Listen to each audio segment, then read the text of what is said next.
Hi friends, ഇന്ന് നമ്മൾ ഉണ്ടാക്കാൻ പോകുന്നത് ഒരു ബീഫ് കറിയാണ്. അപ്പൊ നമുക്ക് തുടങ്ങിയാലോ. നമുക്ക് ബീഫ് ഞാൻ വേവിച്ച് വെച്ചിട്ടുണ്ടായിരുന്നു കുക്കറിൽ. ബീഫും മഞ്ഞളും ഉപ്പും കുരുമുളകും ഒരു സ്പൂൺ മുളക് പൊടിയും കൂടി ചേർത്ത് ഒരു 3-4 വിസിൽ വരെ അടിക്കേണ്ടതാണ്. ഒരു പാൻ വെച്ച് വെളിച്ചെണ്ണ ഒഴിച്ച് കൊടുത്തിട്ടുണ്ട്. ഇതിലേക്ക് നമുക്ക് കുറച്ച് കടുകിട്ട് കൊടുക്കാം. നമുക്ക് കടുക്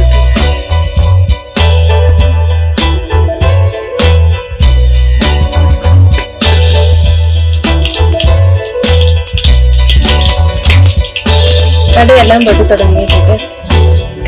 ഏകദേശം എല്ലാം പൊട്ടിത്തീർന്നിട്ടുണ്ട്. നമുക്ക് ഇതിനകത്തേക്ക് അരിഞ്ഞു വെച്ചിരിക്കുന്ന ഒരു 6 സവാള ഇട്ട് കൊടുക്കാം.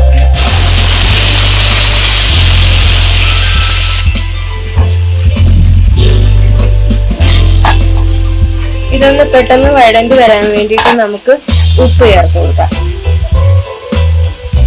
ഉപ്പ് ചേർത്ത് കഴിഞ്ഞാൽ പെട്ടെന്ന് വഴണ്ടി കിട്ടുന്നു.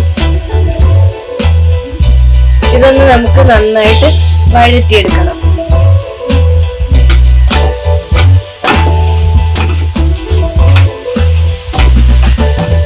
ഇടയ്ക്കിടയ്ക്ക് ഒന്ന് ഇളക്കി കൊടുക്കണം. നമുക്ക് അടച്ചു വെക്കാം. അടച്ചു വെച്ചാൽ ഇച്ചിരി ഇടയ്ക്കിടയ്ക്ക് ഇളക്കേണ്ടതുണ്ട്.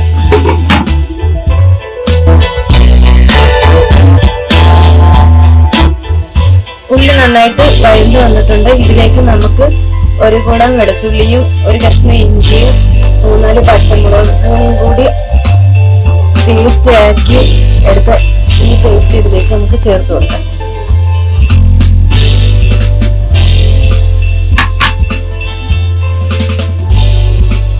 നമുക്ക് ഒരു 1/2 സ്പൂൺ മഞ്ഞൾപ്പൊടി,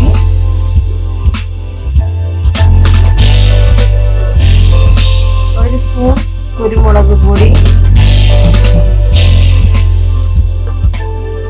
ഒരു 1/4 ടീസ്പൂൺ പെരിഞ്ജീരകം പൊടിച്ചത്, മുളക് പൊടി ഒരു 3 സ്പൂൺ,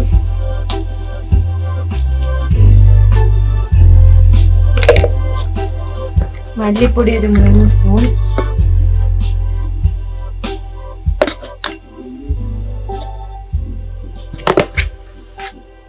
ഇത് ഇത്രയും കൂടി നമുക്ക് ഈ ഉള്ളിയിലേക്ക് ഇട്ട് കൊടുക്കാം. എന്നിട്ട് നന്നായിട്ട് മൂപ്പിച്ചെടുക്കാം.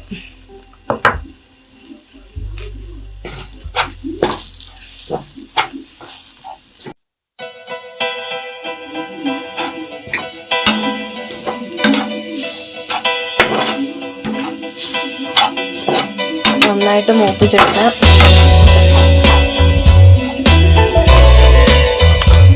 അരപ്പൊക്കെ നന്നായിട്ട് മൂത്ത് വന്നിട്ടുണ്ട്. ഇതിലേക്ക് നമുക്ക് വേവിച്ച് വെച്ചിരിക്കുന്ന ബീഫ്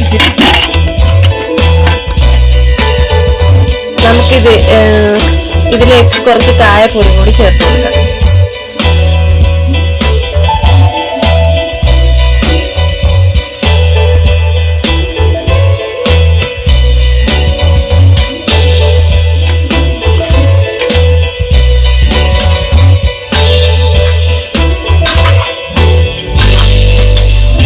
നമുക്ക് 1 സ്പൂൺ ഗരം മസാല പൊടിച്ച് നമുക്ക് ചേർത്ത് കൊടുക്കാം.